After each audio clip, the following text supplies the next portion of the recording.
Two of the witnesses whose testimony helped convict Miller at his 2003 murder trial have now said they testified falsely. They now say that they caved under Jefferson Parish authorities' pressure to get them to implicate Miller. Kenneth Jordan says he was vulnerable to the pressure because he had an underage girlfriend and prosecutors were threatening him with a carnal knowledge of a juvenile charge.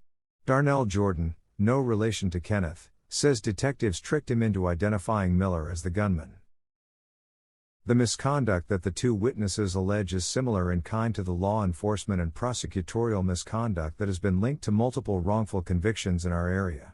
None of us should be so naive that we reflexively say that detectives and prosecutors couldn't have done what these two witnesses say they did.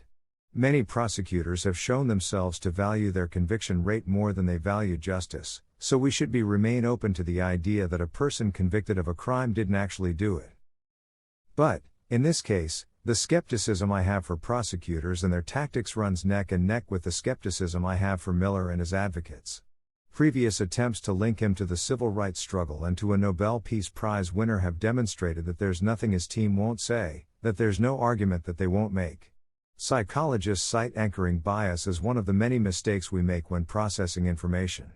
Anchoring bias is when we give one piece of information, typically the first information, greater weight than information that follows. Was it Miller's regrettable stage name that made me think he was guilty? Was it repeated attempts to portray him as some kind of political prisoner? Whatever the reason, I'm acknowledging that I've long been skeptical of the Free C-Murder campaign.